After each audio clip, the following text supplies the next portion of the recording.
ছেলেকে চাউমিন দিয়েছিলাম, এইটুকু চাউমিন রয়েছে জানো তো, এটা এখন আমি খাবো। আর এটাই হলো শুভ সকাল বন্ধুরা, তোমাদের শুভ সকাল শুরু করলাম। সকালে তো দেখলেই ছেলেকে টিফিন করে দিয়েছে, আর এখন চলে এসেছি আমার চিরাচরিত প্রত্যেক দিনের নিত্য নৈমিত্তিক কাজে। এই কাজগুলো না করলে যেন আমার ভালো লাগে না, তবে সপ্তাহের প্রত্যেকটা দিন তো এই কাজগুলো হয় না। যখনই সময় পাই কিন্তু এই কাজগুলো আমি করার চেষ্টা করি। কেননা দেখো, সংসারে আমার প্রত্যেকটা সংসারের আমি জানি যে আমাদের সংসারে মা লক্ষ্মীর বাস, সুতরাং মা লক্ষ্মী যখন বাস করে সুতরাং ঘরে সুখ সমৃদ্ধ সব কিছুই বজায় রাখার দায়িত্ব আমার। তা যাই হোক, আমি এদিকে কাজ করছি আর চেয়ারগুলো পরিষ্কার করছি। অনেক দিন থেকেই ভাবছিলাম যে চেয়ারগুলো একটু পরিষ্কার করতে হবে। এই চেয়ারগুলো অনেক দিন হয়ে গেছে, কিন্তু এত মজবুত বলে বিশ্বাস করতে পারবে না জানো তো। তা যাই হোক, বসার চেয়ার তো লাগে, কিন্তু না জানি না কেন জানি প্রচণ্ড ময়লা পড়ে, হয়তো বাইরে ধুলোবালিতে হয়। সেই জন্য ভাবলাম যে একটু কসবাইট নিয়ে নিয়েছি, কসবাইট নিয়ে এবার এগুলো পরিষ্কার করছি। আর এগুলো পরিষ্কার করে একদম ভালো চকচক করে। আগে ভাবতাম যে জল দিয়ে, কিন্তু এখন ভাবছি যে না, এরকম একটা বুদ্ধি খাটিয়ে এরকম কাজ করলে তো হয় না। প্রথমে ভাবতাম কি বলতো, আগে যখন করতাম একদম চেয়ারগুলো একদম ওয়াশরুমে নিয়ে গিয়ে ভালো করে পরিষ্কার করব, কিন্তু এখন দেখি যে না, কসবাইট দিয়ে ভালো করে পরিষ্কার করে নিলেই পরিষ্কার হয়ে যায়। তা চলো বন্ধুরা, এইভাবেই ভিডিওটা শুরু করলাম, দেখতে থাকো, আশা করি তোমাদের কাছে ভালো। বন্ধুরা ওদিকের করে টোরে জামাটা চেঞ্জ করলাম, করে টোরে তারপর চলে, কেন ঘেমে গেছিলাম একদম। দিয়ে আমি এখানে চলে এসেছি একটুখানি বিছনাপাতি গুছাতে। বিছনাগুলো অগুছালোই রয়েছে। সকালের দিকে ছেলে বেরিয়ে যাওয়ার পর এই কাজগুলো আমি সাধারণত পরের দিকেই করি, কারণ সকালের দিকে আমার সময় হয়ে একদমই ওঠে না। সকালে প্রচুর কাজ থাকে। এই যে তোমাদের বললাম যে 3 জনের সংসার হোক বা অনেকজনের সংসারই হোক, কাজ কিন্তু একই রকম, কোনো কাজই কিন্তু কম ছোট না, তাই না? তা যাই হোক, আমার যেহেতু কোনো হেল্পিং হ্যান্ড নেই, সেহেতু আমাকে একাই করতে হয়। তা তোমাদের দাদাভাই মাঝে মাঝে করে দেয়, আর দুজনের যদি মিলিত প্রচেষ্টা না থাকে না, যাই হোক বন্ধুরা, কোনো দিন একটা সুন্দর সংসার গড়ে ওঠে না, অন্তত এটা আমি তাই মনে করি। এখন আমি বিছনাটা ভালো করে গুছিয়ে নেব। বিছনাটা ভালো করে গুছিয়ে নেব, কারণ এই কাজটা না যতক্ষণ পর্যন্ত না হবে ততক্ষণ পর্যন্ত আমার তো খুব রাগ ওঠে। তোমাদের কীরকম লাগে তোমরা কিন্তু অবশ্যই জানো, কারণ বিছনাটা দেখবে আমরা যারা গৃহিণীরা তারা কিন্তু বিছনাপাটি এগুলো পরিষ্কার পরিচ্ছন্ন করে রাখতেই বেশি ভালো করে। বসে পড়লাম নিচে, আর নিচটা কেন বসে পড়লাম সেটা তোমরা দেখলেই বুঝতে পারবে। আর না, এখন বসতে গেলে আমাকে কিছু সাপোর্ট নিতে হয়, কেননা প্রচণ্ড কোমর ব্যথা, স্পন্ডাইলাইসিসের ব্যথা বাড়ছে। প্রত্যেকটা কাজ আমি নিখুঁতভাবে করার চেষ্টা করি, যে প্রত্যেক দিন কী কী কাজ করব তার জন্য আগে থেকেই একটা আমি নিয়ম বা একটা প্ল্যান তৈরি করে নিই। কেন প্রত্যেক দিনের কাজে যদি আমাদের সংসারে আমাদের যে প্রত্যেক দিনের নিত্য কাজ থাকে, সেই কাজগুলো যদি আমাদের একটা প্ল্যান মাফিক যদি আমরা না করতে পারি, বা একটা আগে থেকে যদি আমরা ঠিক মতন করে গুছিয়ে কাজ করতে না পারি, তাহলে কিন্তু খুব সমস্যা। আর দেখতে পাচ্ছ খুব পর্যন্ত ধুলো পড়েছে, প্রচণ্ড ধুলো পড়েছে জানো তো। এত ধুলো পড়ে না, কিছু করার নেই। যার জন্য আমাদের যারা এসি লাগাতে এসেছিলো তারা বলেছিল যে দিদি, আপনাদের ঘরে কিন্তু প্রচণ্ড ধুলো পড়ে, আপনারা একটু কিন্তু ঘরদোরগুলো আরে কত পরিষ্কার রাখবো, 3 তলার উপরে প্রচণ্ড রাস্তার সামনে যে প্রচণ্ড ধুলোবালি হয়, গাড়ি ঘোড়া এত যায়, প্রচণ্ড ধুলায়। তা ভাবলাম যে না থাক, কিছু করার নেই, প্রত্যেক দিন যদিও না পারি অন্তত পক্ষে 2-3 দিন অন্তর অন্তর এগুলো আমি পরিষ্কার করি। আর এগুলো পরিষ্কার করতে বেশ আমার ভালোই লাগে, কোনো কষ্ট আমার হয় না। আর তোমাদের দাদাভাইকে ওদিকে বসিয়ে দিয়েছি কাজ করতে, তা সে কাজ করছে। তাকে যদি এখন বলি সে তখন তার আমি কিন্তু বিরক্ত হয়, সে কিন্তু একটুও বিরক্ত হয় না জানো তো। যখনই মর্নিং ওয়াক থেকে আসে বা যে কোনো সময় যদি আমি বলি, অর্ধেক কাজের বলে না যে সংসারের কিন্তু অর্ধেকের বেশি কিন্তু আমি করি হয়তো, কিন্তু তাকে কিন্তু পুরো সাহায্য করে কিন্তু তোমাদের দাদাও করে। সবজি টবজি কেটে দেয়, বা কোনো সময় যদি আমি একটুখানি ব্যস্ত থাকি বা পুজো দিতে যাই, তখন যদি ভাত বসাতে দেরি হয় চাল ডালগুলো ধুয়ে রেখে দেয়। প্রত্যেকটা কাজই ও দুজনে মিলেই করি। দুজনে মিলে করলে কী হয় বলো তো, কাজটা ভালোও হয় আর কোনো সমস্যাও হয় না। এইভাবেই চলছে বন্ধুরা। আর কি বলবো তোমাদেরকে, এরকম কাজের মধ্যে থাকতে আমারও বেশ ভালো লাগে। আগে তো কাজকর্ম সেরকম খুব একটা যে বেশি কাজকর্ম করতাম তাও না, কিন্তু এখন নিজের সংসার তো কাজ তো করতেই হবে। ছোটো হোক বড়ো হোক সব কাজগুলোই করার চেষ্টা করি আমি, কারণ না করলে হবে না। তাই এইভাবেই চলছে। আর এদিকে পরিষ্কার পরিচ্ছন্ন করব, করে তারপর যাব বাইরের তো অনেকগুলো কাজ আছে। তা চলো একবারে তোমাদের বাইরের সাথে দেখা হচ্ছে।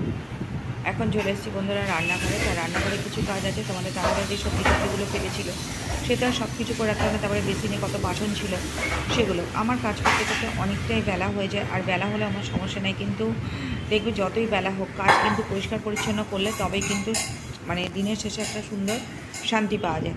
তাই এখানে দুধের বাসন ছিল, তোমাদের দাদাভাই মর্নিং ওয়াক থেকে এসে দুধ খায়, সেই দুধের বাসন ছিল। সেই দুধের বাসনটা এখন আমি পরিষ্কার করব, সেগুলো করে টোরে তারপরে যাব রান্নার দিকে। রান্না বলতে সেরকম আগের দিনের কিছু রান্না আছে, আর এখন যতটা পারবো সেটাই তোমাদের সাথে শেয়ার করব। তো এইভাবেই চলছে।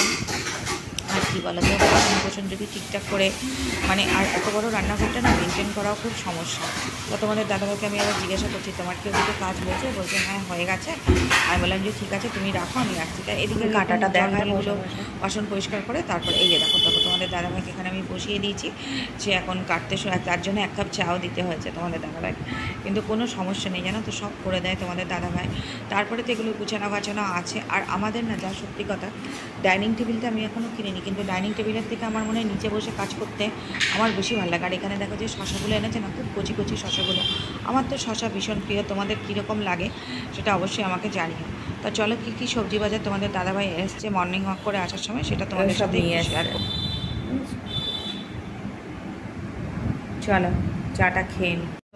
দুপুরের মেনু বেলা হয়ে গেছে, আর আজকে দুপুরের মেনুটা তোমাদের সাথে শেয়ার করি। এই যে দেখো এখানে রয়েছে ভাত, আর করেছিলাম একটু আলু ভাজা। সকালে তোমাদের দাদাভাই করেছি, সরি কলা ভাজাটা বলো, কলা ভাজাটা খেতে ছেলেও আমি বলে আমার তো ভীষণই কাঁচকলা ভাজা, সেই কলা ভাজা করেছিলাম। আর কালকে চিকেন ছিল জানো তো, সেই চিকেনটা গরম করেছি। সেই চিকেনটা গরম করে কি হয়েছে তোমাদের দাদাভাইয়ের জন্য কিন্তু গরম করলাম। ও না, যা সত্যি কথা, যদি চিকেন থাকেও কিন্তু খুব একটা খেতে চায় না, গাটি কচু দিয়ে কাটা পোনা মাছ, ওই জন্য ওর জন্য আবার গাটি কচু দিয়ে তরকারি করলাম। তা গাটি কচু দিয়ে কাটা পোনা মাছের তরকারি করেছি। কেমন হয়েছে চলো বন্ধুরা, আবার তোমাদের সাথে দেখা হচ্ছে বিকালবেলা। দেখো কতটা সুন্দর লাগছে ওয়েদারটা, এখন হচ্ছে সন্ধ্যা হতে চলেছে, মানে কী যে ভালো লাগছে দেখতে। আর এখানে না এই ফুলগুলো ফোটে, এতটাই ভালো লাগে, আমার তো ভীষণ ভালো লাগে তোমাদের। আর আজকে ওয়েদারটাও খুব সুন্দর, একদম সুন্দর আকাশ ঝকঝকে, বেশ ভালো লাগছে। এরকম ওয়েদারে কিন্তু কাজ করার খুব ভালো লাগে। আর এখন তো দুপুর হয়ে গেছে, সবাই আজকে খেলতে আসবে একটু পরে। আমি কলেজ যার মতো কাজে ব্যস্ত সব।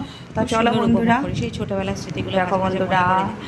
সন্ধ্যার দিকে কাজকর্ম হয়ে গেছে, আর এখন একটু মেখেছি চপ আর মুড়ি। তোমাদের দাদাভাই তো বাড়ি নেই, আমি গিয়ে নিয়ে আসলাম চপ আর পেঁয়াজি, সেই মুড়ি মাখা। আর এটা টিফিন কিরকম, যদি মুড়ি মাখা থাকে আর চপ পেঁয়াজি থাকে, তোমাদের কেমন লাগে অবশ্যই কিন্তু কমেন্ট কার ভালো লাগে। তার সাথে দিয়েছি চানাচুর টমেটো, ভালো লাগে। যেহেতু আমার ঠান্ডা লেগেছে আর তো কোনো কথাই নেই। ভারী টিফিন খুব চলো খাওয়াটা শুরু করি। আর তোমরা কে কে খাবারটা পছন্দ করো সেটাও জানো। খাওয়ার পর আবার রাতে খেতে গেলেও তখন অনেকক্ষণ পর আসলাম, তো এখন ঘড়িতে প্রায় 10টা 5 হয়ে গেছে। তোমাদের দাদাভাই এখনও আসেনি, তো তোমাদের দাদাভাই রাস্তায় আছে, বললো যে আসছি। তা তোমাদের দাদাভাই আসলে তারপর খাবার। আর আজকে না সেরকম কিছু রান্নাবান্না করিনি একদমই, কেননা আজকে ইচ্ছাও করছিল না কিছু রান্না করতে। তা ঘরে ছিল হাঁসের ডিম, তোমাদের দাদাভাই সেদিন এনেছিল, সেই হাঁসের ডিম আর পোলট্রি দুটো মিলিয়ে মিশিয়ে রান্না করেছি আজকে, জানো তো। তা যাই হোক, কেননা ছেলে তো খাবে না, আর আমার এরম ডিম রান্না করলে, এরম হাঁসের ডিম আনলে এই সমস্যাটা হয়, কেন হাঁসের ডিম ছেলে একদমই খায় না, আর ওর জন্য পোলট্রি ডিম দিতে হয়। তাই জন্য হাঁস মুরগি দুটো মিশিয়ে রান্না করা হয়েছে, দুটো ডিম। আর কীভাবে রান্না, চলো রাতের মেনুটা তার সাথে সঙ্গে সঙ্গে দেখিয়ে দিই তোমাদের। আর তোমাদের দাদাভাই এখন রাস্তায় আছে, বললো চলে আসছি, চলো তোমাদের দেখিয়ে দিই। আজকে ওয়েদার বলেই বোধহয় শরীরটা এরকম লাগছে, জানো তো। তা চলো তোমাদের দেখিয়ে নিই আজকে রাতের মেনু। দেখো বন্ধুরা, এই যে আজকে রাতের, এই যে গরম গরম ভাত একদম। আর এখানে হ্যালো বন্ধুরা, দেখে নাও আজ রাতের মেনু। এই যে ভাত, আর এখানে করেছি এই দেখো একদম কষা কষা ডিম, 4টে ডিম দিয়েছি। একটা এই দেখো এখানে দেখলে তোমরা বুঝতে পারো, তার জন্য চিহ্ন করে দিয়েছি। এই দেখো, এই দেখো, এটা হচ্ছে অর্ধেক, দেখতে পাচ্ছ, এই যে ভেঙে দিয়েছি হাঁসের ডিমগুলো না, একটু মাঝখান থেকে কেটে কেটে দিয়েছি, না তো, তাহলে একটু সুবিধা হয়। তা চলো হচ্ছে রাতের মেনু কেমন হয়েছে অবশ্যই কিন্তু কমেন্ট করে জানিও। আজকেরটা একটু কষাই করেছি, ঝোল করিনি, বুঝেছো। আর আমার ছেলে না একদম ঝোল খেতে চায় না। চলো কমেন্ট করে কিন্তু অবশ্যই জানাবে।